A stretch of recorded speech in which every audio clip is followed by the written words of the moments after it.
씨 뿌려 거둔 곡식 주님의 은혜라.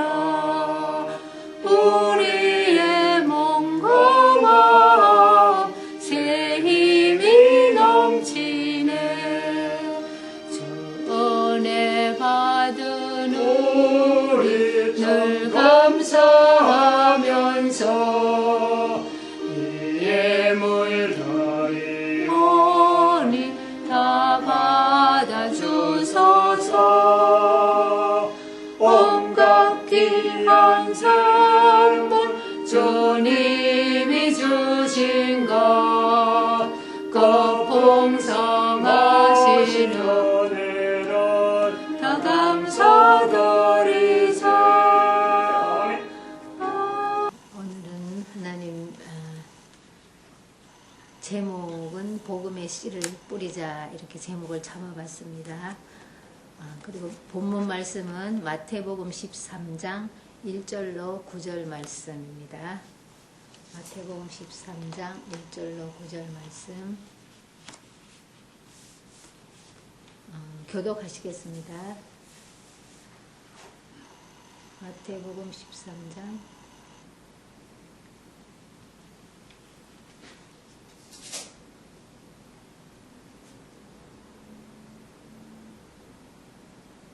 13장 1절 제가 먼저 공독드리겠습니다.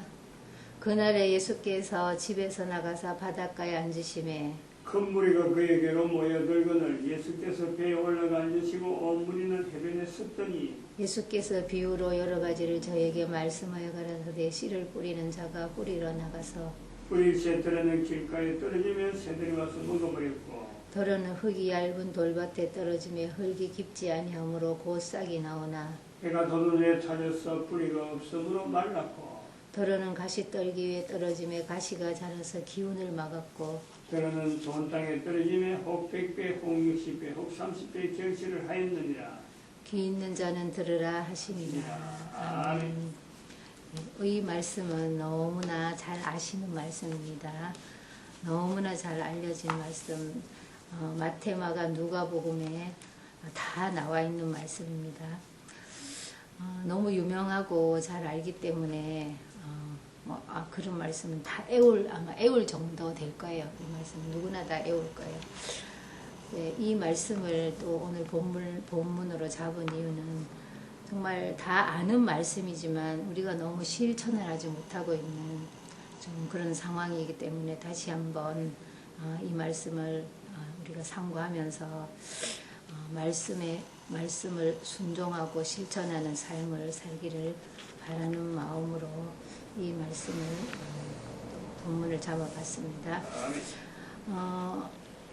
여기 보면은 복음을 씨앗을 뿌리는 자가 그랬습니다. 그래서 뿌리러 나갈세. 그런데 씨앗은 바로 천국 말씀이라고 18절로 23절에 보면은 예수님께서 이렇게 또 그 해석을 이렇게 해 놓으셨습니다.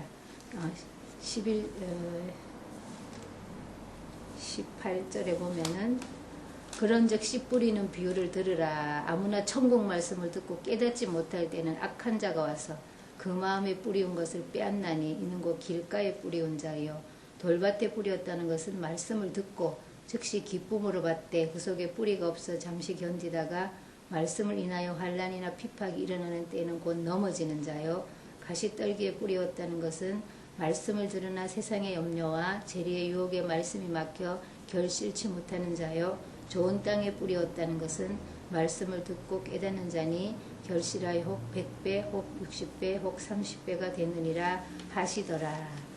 아멘. 그래서 예수님께서는 너무 자세하게 우리에게 설명을 해주시고 있습니다. 그래서 이 복음의 씨앗은 바로 천국 말씀이다. 그리고 뿌리는 자가 있어야 된다고 말씀하셨습니다. 뿌리는 자는 먼저 예수님께서 오셔서 친히 말씀이 되어주셨습니다. 그리고 예수님의 제자들과 또 앞선 모든 또 우리의 선진들, 순교자들, 믿음의 선조들이 다 이 뿌리는 자로서 세상에 왔다가 이제 하나님 앞으로 다 돌아갔습니다. 그런데 나가야지 뿌린다 그랬습니다. 가만히 앉아서는 절대로 뿌릴 수가 없다고 말씀하셨습니다. 그래서 뿌리는 자가 씨를 뿌리러 나갈새, 그래서 일어나 나가야 된다는 것을 말씀하시고 4가지 종류의 땅으로 세상으로 나간다고 말씀하셨어요. 길가는 사탄이 와서 즉시 빼앗아가서 먹어버린다. 돌밭은 뿌리가 없어서 마른다. 기쁨으로 밭되 뿌리가 없어서 환난이나 비팍이 오면 넘어지는 자다. 가시떨기는 가시로 기운을 막아서 세상의 염려와 재리의 유혹에 말씀이 막혀 결실하지 못한다. 옥토는 좋은 땅인데 말씀을 듣고 깨달아서 100배, 60배, 30배 결실을 한다. 이렇게 말씀하고 있습니다.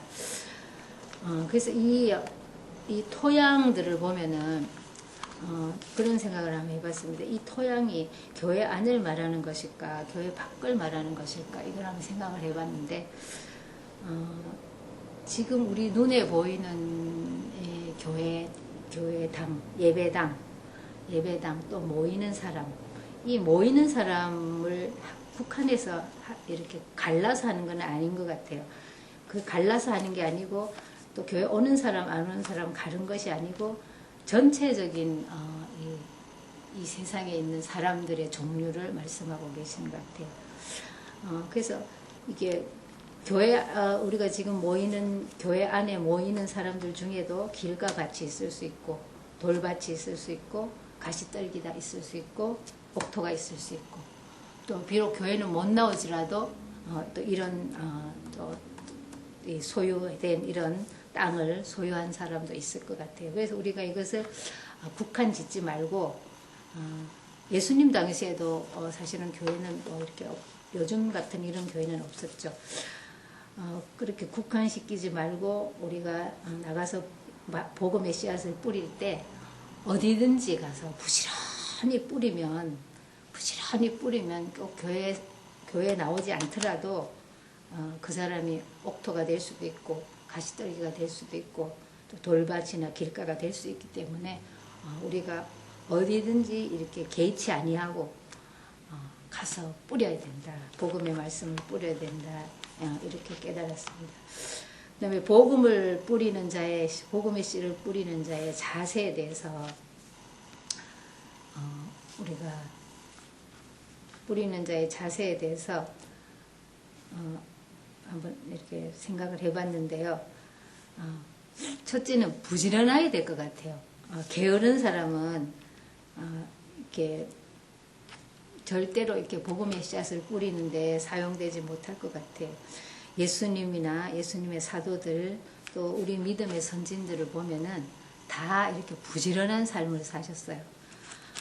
그래서 참 새벽부터 밤늦게까지 참 그들의 일생에 조금도 쉬지 아니하고 이렇게 복음의 씨앗을 뿌리며 살아간 것을 우리가 많이 볼 수 있습니다. 그리고 여러 세상의 이제 환경 속으로 나가야 되는데 우리가 교회라는 울타리 안에서만 이렇게 사는 것이 아니고 교회 밖에 세상의 여러 환경 속에 삶의 현장 속에 우리가 이렇게 다 살아가잖아요. 우리가 세상 속에 살면서 교회 안에서만 살 수는 없는 거니까 어쨌든 세상 속에 살아서 여러 환경을 접하면서 여러 사람을 만나기 때문에 그 삶의 현장 속에서 우리는 계속해서 이렇게 입을 열어야 된다. 계속 복음의 씨앗을 뿌려야 된다. 그렇게 생각합니다. 그리고 또 이 복음의 씨를 뿌리는 자의 자세는 삶이 참 이렇게 단순해야 된다고 생각이 들어요. 그래서 예수님도 제자들에게 복음을 전하러 이렇게 보내실 때 너희에게 전대나 두벌옷이나 지팡이도 가지지 말고 가라 이렇게 말씀하셨죠. 그래서 엄청 간편하고 홀가분한 짐이 없는 그런 모습으로 보내셨는데 오늘날도 복음의 씨앗을 뿌리는 자의 자세는 세상 것의 삶 속에서 세상의 것을 너무 많이 소유하고 또 거기 많이 이렇게 신경을 쓰고 가지고 그렇게 하다 보면 너무 복잡한 삶을 가진 사람은 이것도 해야 되고 저것도 해야 되고 여기 신경 쓰고 저기 신경 쓰고 그래서 이 복음의 씨앗을 뿌리는데 집중하지 못할 것 같아요. 그렇기 때문에 삶이 단순하고 간편하고 또 이 마음이 또 가난하고 이렇게 어린아이와 같이 그렇게 가난하고 단순한 그런 우리의 삶이 돼야 정말 이 복음의 씨를 뿌리는데 적합한 그런 모습이 될 수 있겠다 그렇게 생각을 해봤습니다. 그리고 꼭 우리가 이 복음의 씨를 뿌리는데 반드시 함께 해야 될 정말 함께 해야 될 그런 분은 또 성령님이셔요. 세상의 것은 우리가 간편하게 될 수 있으면 이렇게 다 이렇게 배제하고 간단한 복장으로 간단한 삶으로 살지만 오직 성령님 한 분만은 어떠한 일이 있어도 우리가 성령님을 모시고 성령님의 권능에 의하여 이렇게 성령의 도구로 그렇게 쓰임 받아야 제대로 된 복음의 씨앗을 뿌릴 수 있다 이렇게 말씀하고 있습니다. 그리고 이 복음의 씨앗을 뿌리는 자세의 마음가짐은 첫째 인간의 마음을 가지고 하면 안 될 것 같아요. 인간은 언제나 악한 쪽으로 또 죄악된 쪽으로 항상 기울기 때문에 주님의 마음을 품고 너희 안에 이 마음을 품으라 곧 우리 주 예수 그리스도의 마음이니 이렇게 말씀하고 있죠. 그래서 주님의 마음을 품고 살기를 날마다 이렇게 애쓰고 사모하면서 나가야 될 것 같고 그 다음에 즐겁게 순종하며 나가야 될 것 같아요. 뭐 억지로 할 수 없어서 막 강요에 의해서 이렇게 하다 보면 그거는 바른 자세도 아니고 또 아무런 자격의 유익도 없고 그렇기 때문에 이 주님의 마음을 품고 이렇게 즐겁게 순종함으로 나가고 또 주님이 주실 상급과 열매를 바라며 정말 이 영혼들에 대한 뜨거운 사랑이 있어야 될 것 같아요. 저 죽어가는 영혼들 내가 전하지 않으면 오늘이 기회다. 오늘 나에게 듣지 않으면 저 사람들이 들을 수 없겠구나 하는 그런 아주 절박한 영혼을 사랑하는 그런 마음을 가지고 그것을 영혼의 구원을 소망하면서 그런 마음가짐으로 복음의 씨를 뿌려야 되겠다 이런 깨달음이 왔습니다. 근데 이제 우리가 복음의 씨를 뿌리는데 뿌리는 자와 이제 가꾸는 자는 일반이라고 말씀하셨어요. 그래서 바울은 나는 심고 아볼로는 물을 주고 일반이다. 심는 자와 물 주는 자는 일반이지만 자라나게 하시는 분은 하나님이시다. 이렇게 말씀하고 있습니다. 그래서 우리가 이 씨를 뿌릴 때 이 씨가 어떻게 자라나고 어떻게 이렇게 하면서 그 과정을 뿌리는 자와 이렇게 물 주는 자가 같을 수도 있고 또 다를 수도 있습니다. 그러니까 그렇지만 자라나게 하시는 분은 하나님이시고 또 열매를 거두시는 분도 하나님이시기 때문에 우리가 그것을 이렇게 그렇게 되는구나 하고 이렇게 하고 해야지 안 그러면 내가 뿌렸다고 내가 물을 주고 내가 열매를 거두고 내가 자라게 하려고 하는 거기까지 내가 다 하려고 하다 보면 너무 부담이 되고 힘이 들고 내가 할 수 없는 것까지 내가 하려고 하니까 거기에 대한 막 그런 게 대해서 막 지치게 되고 나중에는 못하겠다는 그런 지경까지 오게 되는 그런 경우를 종종 보게 됩니다. 그래서 어디까지 내가 해야 될 일이고 어디부터는 하나님께 맡겨야 될 일이다. 이것을 분명하게 그래서 그 믿음의 분량의 그 이상을 생각하지 말라 이렇게 말씀하고 있어요. 그래서 이렇게 우리가 복음의 씨를 뿌리는데 그러면 추수 때는 언제냐? 우리가 보통 이렇게 전도를 하러 나가고 이러면은 열매 이런 것을 굉장히 이제 열매를 많이 강조를 하는데, 그러면 교회를 데리고 온 것이 과연 열매냐? 근데 주님은 그것을 열매라고 말하지 않고 있어요. 말씀하지 않고, 추수 때는 세상 끝이라고 말씀하고 있어요. 교회 데리고 오는 것을 추수라고 말씀하시는 게 아니고, 마지막 추수 때는 세상 끝에 주님이 오실 때, 개인적으로는 이 세상을 떠나는 날. 그것이 바로 결론, 이제 마지막 내 인간의 이 세상을 떠나는 날이 추수 때고, 전체적으로는 예수님이 오시는 세상 끝이 바로 추수 때다. 열매를 거두는 때다. 알고 보면 곡간에 드리고 쭉정이는 꺼지지 않는 불에 태우시리라. 이렇게 말씀하고 있습니다. 그래서 이 복음의 씨를 뿌리는 또 여러 가지 이제 방법들은 다 다르겠죠. 다 달라서 사람의 성격이나 또 사람이 자라온 환경이나 뭐 이런 게 따라서 또 틀리고, 또 환경에 따라서 틀리고, 시대에 따라서 틀리고, 나라에 따라서도 틀리고, 이렇게 다양한 그런 환경을 가지고 이렇게 복음을 전하지만, 같은 성령님께서 같은 예수 그리스도를 전하게 하시고, 같은 하나님을 믿게 하시며, 또 같은 천국을 소망하게 하시는 하나시기 때문에, 우리 눈에 보기에, 사람의 눈에 보기에 뭐 조금 다르다, 뭐 내하고 방법이 틀리다, 뭐 이런 거 가지고는 우리가 서로 비판이나 판단을 하지 않아야 되겠다는 그런 생각이 들었습니다. 그래서 사도 바울도 이렇게 말씀하셨죠. 내가 남의 터 위에 세우지 않기를 내가 힘쓴다, 이렇게 말씀하셨고, 또 바울이 옥에 갇혔을 때 어떤 사람은 바울을 생각해서 좋은 뜻으로 그리스도를 전하고, 어떤 사람은 괴로움을 더하게 하려고 이렇게 시기하는 그런 뜻으로 전하지만, 나는 어떻게 전하든 전파되는 것은 그리스도니 내가 이로써 기뻐한다. 또 이렇게 사도 바울께서는 이렇게 고백하고 있습니다.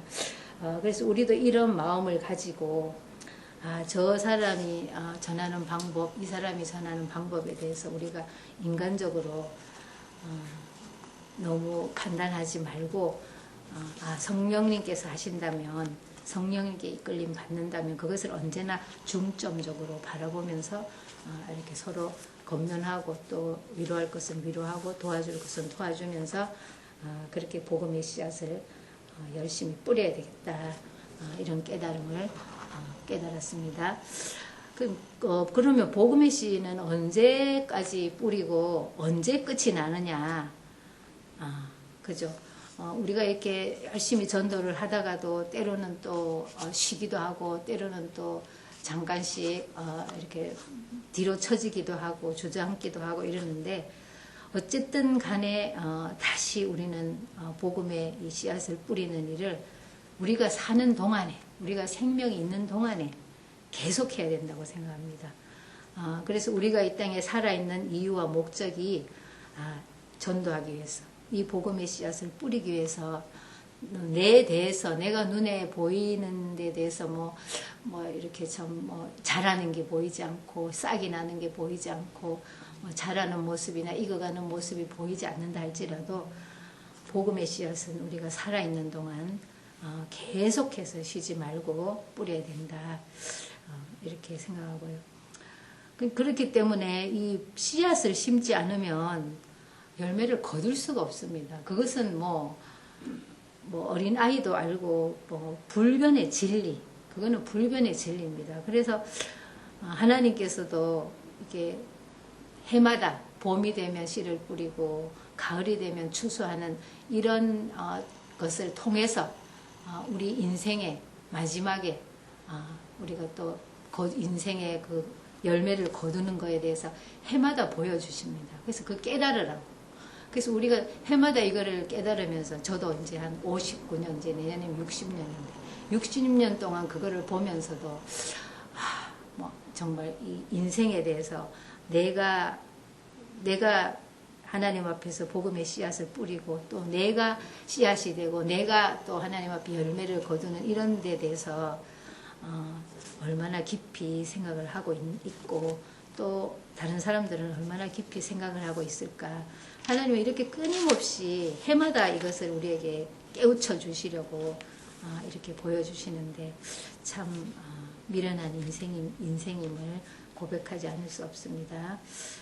그래서 이제 우리 현재적 교회 상황을 한번 보면은 어떻게 복음의 씨앗을 뿌리고 있는가 그러면 현재는 이제 교회가 성장이 멈춘 상태라고 말을 하죠. 우리 한국 교회가. 그래서 멈출 뿐 아니라 점점 더 쇠퇴하는 이제 그런 현상을 보이고 있습니다. 그래서 교회 우리가 눈에 보이는 이 예배당, 교회당에 사람들이 점점 줄고 또 청년들이 줄고 청소년들이 줄고 또 주일학교는 운영을 못하고 주일학교가 학생들이 없어서 다 문을 닫고 이런 지금 위기 상황에 우리 한국 교회가 지금 접해 있습니다. 그 이유가 뭘까?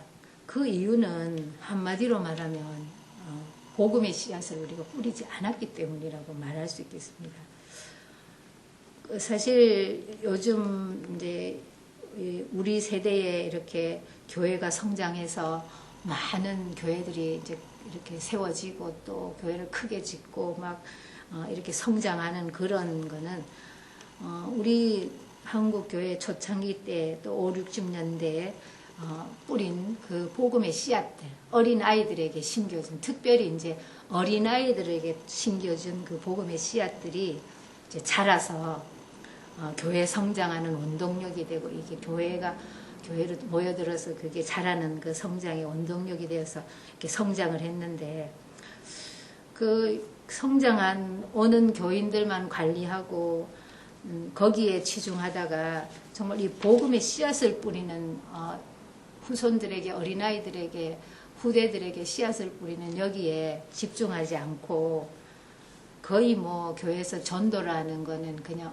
행사 중에 하나 여러 가지 중에 하나의 프로그램이나 행사 중에 하나로 이렇게 취급이 돼서 이 복음의 씨앗을 뿌리는 일에 집중을 해야 되는데 여기는 뭐 한 10% 여러 가지 일 중에 하나 그냥 이렇게 교회가 이렇게 운영이 되다 보니까 이게 씨앗이 안 뿌려진 겁니다. 씨앗이 뿌려지지 않았기 때문에 당연히 줄 수밖에 없죠. 당연히 젊은 사람들이 없고 청소년들, 주일학생들이 없는 겁니다.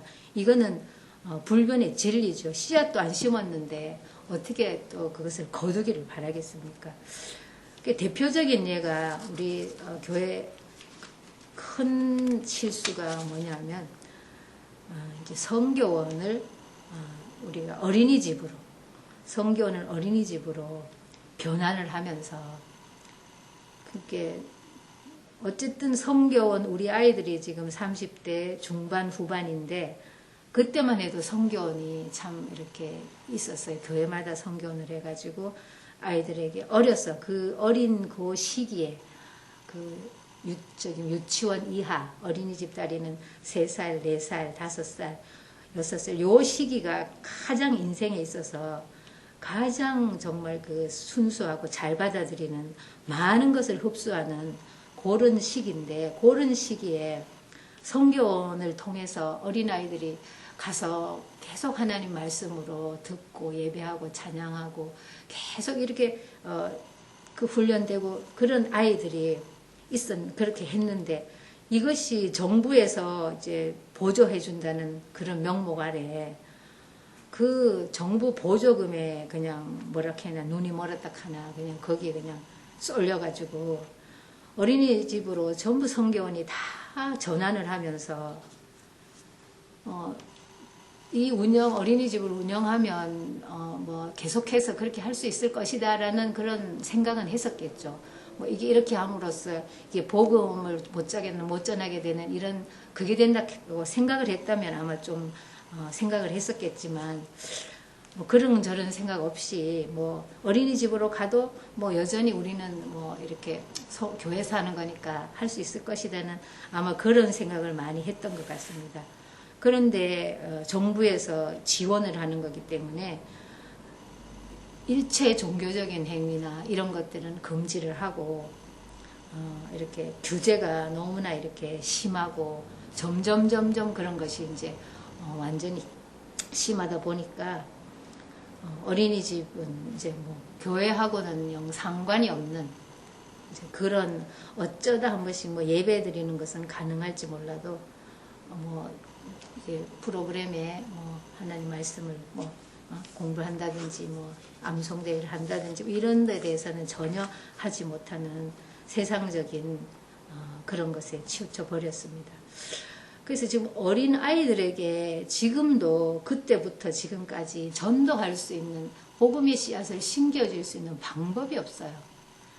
부모들을 통해서 이제 교회라도 오고 하면 또 말씀 한 번씩 듣지만 사실 어린아이들도 부모에게 길리우지만 교회를 다니는 자녀들도 집에서 부모에게 신앙교육을 받기란 참 어렵습니다.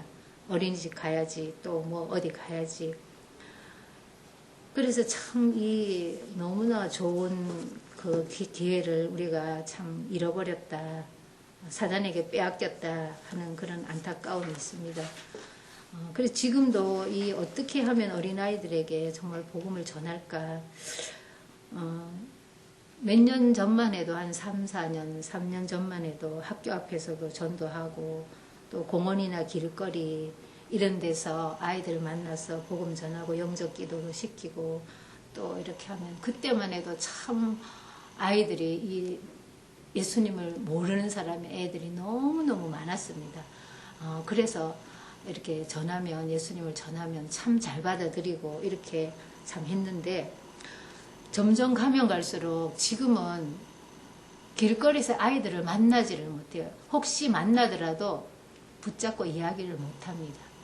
다 사람들이 의심스러운 눈초리로 요즘 하도 위험하니까 아이들 유괴라든지 아이들에 대한 해코지가 심하고 이러다 보니까 너무 경계가 삼엄해가지고 학교 앞에도 얼씬도 못하게 하고 공원이나 길거리에서도 지나가는 사람들이 누가 이렇게 좀 이야기를 하고 한다 싶으면 금방 신고를 하고 데리고 가고 그래서 이 정말 아이들에게 이 복음의 씨앗을 심기가 너무너무 없어집니다.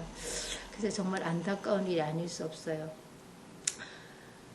그리고 참 아파트 이렇게 지금 전도를 하려고 하면 이 전도의 문이 너무너무 막혀 있어요. 그래서 아파트도 2, 3년 전만 해도 그래도 아파트에 들어가서 노크하면서 이 집집마다 노크하면서 이 축호 전도도 한 4년 정도 전만 해도 가능했는데 지금은 아예 막 문을 막 딱 닫아 놓으니까 현관문을 닫아 놓으니까 들어가지도 못하고 들어가서 또 한다 해도 금방 경비실에 연락이 와가지고 이제 또 쫓겨나고 또 전도지를 집에 붙인다 그래도 금방 경비실에 따라 올라와서 다 뜯어내고 또 쫓겨나고 그래서 이 아파트도 지금은 들어갈 수가 없고 주택도 지금은 문을 안 열어주고 정말 이 복음의 씨앗을 뿌릴 수 있는 그런 이 통로들이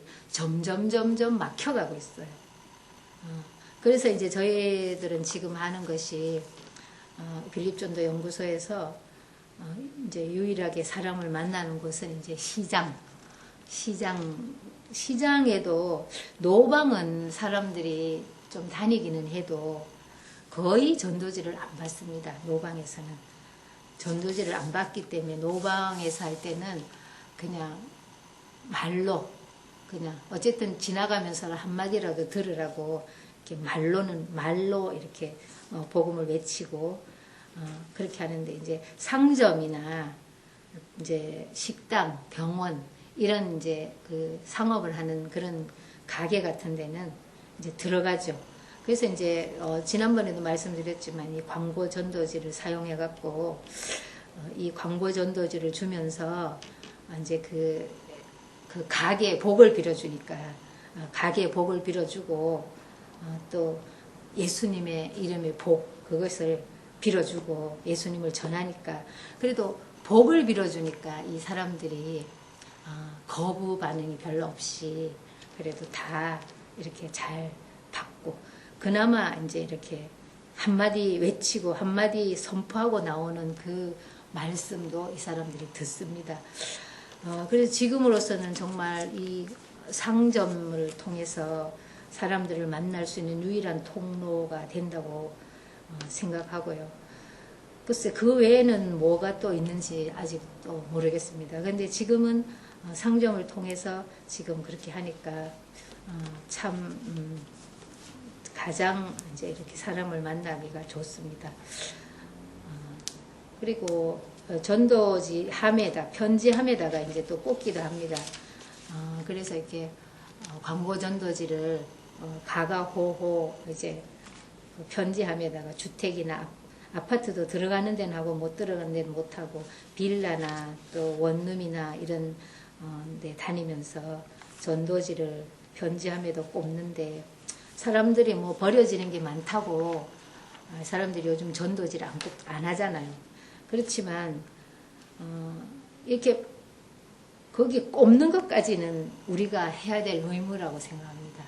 예, 그 다음번에 뭐 보고 안 보고 뭐 버려지고 안 버려지고 뭐 보고 안 보고 그 다음은 우리가 할 수 없는 거기 때문에 그것은 하나님께서 하시는 거기 때문에 우리가 그것까지 염려를 해서 그렇게라도 전할 수 있는 또 그 통로가 있고 기회가 있는데 그것을 우리가 스스로 포기한다면 그거는 하나님의 뜻이 아니고 우리의 인간의 생각이고 뜻이라고 생각합니다. 혹은 이렇게 말합니다. 택한 사람은 전도 안 해도 때가 되면 다 돌아오게 돼 있다. 그러면서 지나치게 좀 이렇게 좀 극성스럽게 이렇게 그렇게 꼭 전도를 안 해도 된다고 이렇게 말하는 사람도 있습니다. 그렇게 말하는 사람은 한 가지는 알고 한 가지는 모르는 거죠. 그렇다면 주님이 왜 승천하시면서 지상명령으로 우리에게 분부하셨겠습니까? 너희는 온천하에다 만민의 복음을 전파하라. 이것은 다른 누구의 명령도 아닙니다. 예수님께서 직접적으로 하신 명령입니다. 그런데 이런 좀 뭐라 그럴까 이게 좀 잘못된 이 가르침이랄까 잘못된 깨달음 이런 것에만 이제 해가지고 하나님 주님의 말씀을 우리가 합리화해서 그런 자기 책임을 회피하는 그런 너무나 많은 그런 우리가 교회 생활을 하면서 그런 오해 속에서 정말 살아가고 있는 것 같습니다. 그래서 우리 교회가 오늘날까지 우리끼리 모였으니까 우리끼리 잔치 벌이고 우리끼리 기도하고 예배하고 먹고 마시고 우리끼리 막 하다 보니까 서로 또 싸우게 되고 또 서로 시기하게 되고 질투하게 되고 그래서 막 서로 거기 신경 쓰다 보니까 밖은 우리가 지금 이렇게 눈에 보이는 교회당이라고 하는 이 교회당의 밖의 세상은 우리가 신경을 안 쓰고 거기에 복음의 씨앗도 못 뿌리고 전도도 못하고 그렇게 지내왔기 때문에 지금의 오늘날의 이런 현상들이 교회에 나타나고 있다고 생각합니다.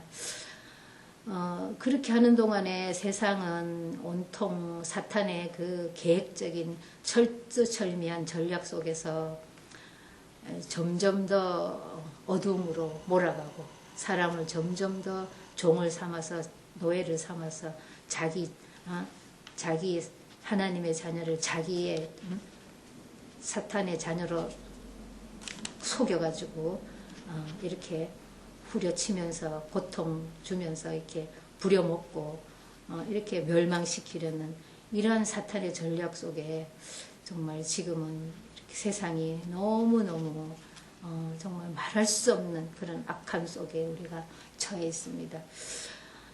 그래서 주님께서는 항상 깨어라 기도하라 너희 대적 마귀가 우는 사자같이 두루다니며 삼킬자를 찾는다. 그래도 우리 교회나 우리 교회들은 이게 뭐 마귀가 우는 사자같이 삼킬자를 찾는 것이 뭔지 뭐 깨는 것이 뭔지 뭐 기도하는 것이 그냥 뭐 내 소원 하나님께 가서 아뢰면 그냥 그게 기도라고 그 정도로 그냥 기도하는 거다. 그냥 이런 정도로만 생각을 하니까 모든 사탄의 공격들을 교회가 다 받아가지고 그것을 감당이 안 되니까 뭐 이단 뭐 여기 신천지 뭐 여기는 이거 나오고 저기는 저거 나오고 우후죽순으로 도단하는 이런 이단들 이런 거 막아내지도 못하고 받아내지도 못하고 어떻게 대처도 못하고 쩔쩔쩔쩔 매는 그런 이제 지경에 계속 앉아서 방어만 하다 보니까 이제는 방어도 못하고 이제 나가서 전도를 해. 이게 공격인데 이 사탄을 공격하고 그 사탄의 진을 파해서 그 영혼을 건져내는 그런 용사가 되는데 나가지도 않고 계속 앉아서만 있다 보니까 계속 공격만 받고 그것만 방어한다고 그냥 막 쩔쩔매다 보니까 이제 오늘날 교회가 이렇게 돼버렸습니다. 그래서 정말 지금이라도 우리 한국 교회가 정말 온 성도들이 일어나서 정말 이 복음의 씨앗을 뿌리는데 집중만 한다면 목사님으로부터 시작해서 교회 중직자들 얼마나 많습니까? 은퇴 권사님들, 은퇴 장로님들 얼마나 많습니까? 아직까지 100세 시대라서 은퇴했다 그래도 참 얼마든지 세상 일도 할 수 있고 전도 할 수 있습니다. 그런 건강한 참 사람들이 많이 있는데 그분들이라도 정말 이 전도 현장에 이 복음의 씨앗을 뿌리는데 집중할 수 있다면 우리 한국 교회는 미래가 있고 희망이 있습니다. 정말 소망이 있습니다. 우리 대한민국이 소망이 있습니다. 우리 후손들이 무슨 소망을 가지고 살아가겠습니까? 이 교회가 지금 이렇게 돼 있는데 우리가 후손을 낳고 기르는 소망이 뭐가 있겠습니까? 교회가 살아나야 우리 후손들에게도 희망이 있고 소망이 있고 장래가 있는 것입니다. 그래서 저희들은 이제 목사님과 같이 늘 나갑니다. 늘 나가는데 어제 월요일 날은 목사님과 늘 같이 나가서 이렇게 구역을 이렇게 나눠서 이렇게 같이 하는데 목사님이 다른 곳에 가셔서 저는 이제 이웃교회 권사님한테 전화를 해서 전도하시려냐 물어봤죠. 그랬더니 권사님이 86세나 됐는데 늘 전도 현장을 참 좋아하셔요. 늘 혼자서 지키려고 애를 쓰시는 분이라 아주 덕달같이 전사님 오락하면 내가 아이고 가야죠 하면서 다 제켜놓고 덕달같이 달려오셨더라고요. 그래서 정말 둘이서 같이 또 이렇게 힘을 합해서 전도하니까 또 새로운 데 힘이 더 나고 또 용기도 더 나고 참 성령의 감동하심으로 기쁨을 누리며 이렇게 전도할 수 있었습니다. 그래서 참 우리 교회 이렇게 권사님들이나 참 성도들이 이렇게 우리 권사님 같은 이런 마음만 가지고 있다면 참 얼마나 좋을까 하는 그런 참 안타까움과 참 아쉬움과 그런 마음을 가졌습니다. 그래서 우리가 이게 복음의 씨앗을 뿌려야 되는 이유가 첫째는 뿌리지 않고는 거둘 열매, 거둘 것이 없다는 거죠. 그 불변의 진리가 있기 때문에 뿌려야 됩니다. 지금 보이는 것이 없어도 뿌려야 됩니다. 또 하나의 이유는 이렇게 전도하고 싶고 뿌리고 싶고 전도하고 싶어도 못할 때가 온다는 것입니다. 예, 지금 이제 저기 서구 쪽에 있는 나라들, 유럽이나 미국이나 이런 서구 쪽에 있는 나라들은 인권평등법이라는 그런 법들을 만들어서 이제 인권 침해다. 이제 이래갖고 나가서 전도하는 것도 그것도 인권 침해. 또 뭐 하나님 말씀에 위배되는 동성애자들을 뭐 이렇게 안 된다고 반대하는 거 그런 것도 인권 침해. 이래가지고 지금 뭐 영국에 있는 어느 예를 들어서 영국에 어느 한 사람이 이제 아이를 입양했는데 그 입양한 애에게 이렇게 전도를 했답니다.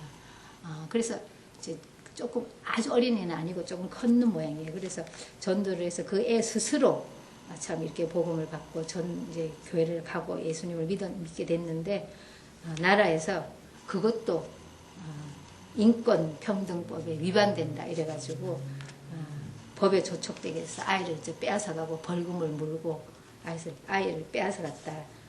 그런 것이 인터넷에 보니까 나와 있더라고요.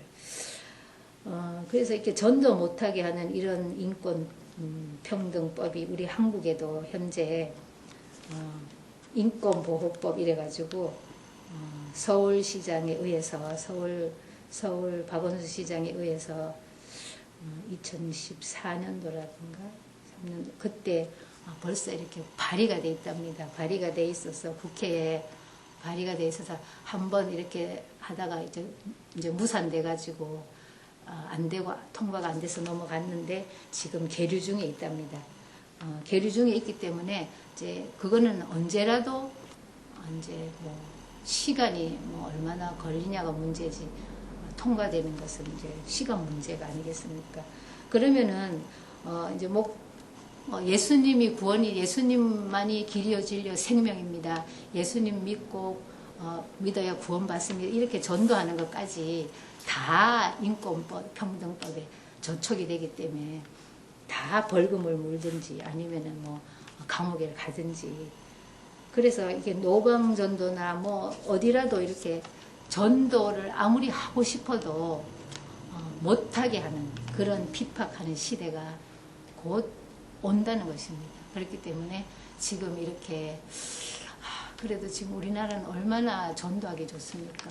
정말 아직까지는 참 우리나라는 정말 전도하기 좋고 또 복음의 씨앗을 뿌리는 우리가 노력만 한다면 집중만 한다면 우리 한국교회가 얼마든지 다시 회복되고 다시 하나님 앞에 쓰임 받을 수 있는 기회가 있습니다. 그래서 저는 뭐 제가 설교라기보다도 정말 제 마음에 꼭 했으면 좋겠다. 우리 한국교회가 모든 성도들이 참 함께 했으면 좋겠다.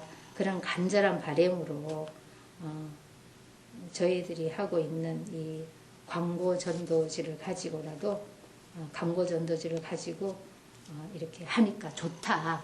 그러니까 참 많은 사람들이 이렇게 함께 동참해서 전도할 수 있는 씨를 뿌릴 수 있는 많은 기회를 누리면 참 너무너무 감사하고 참 좋겠다는 그런 간절한 바람으로 이렇게 말씀을 전했습니다.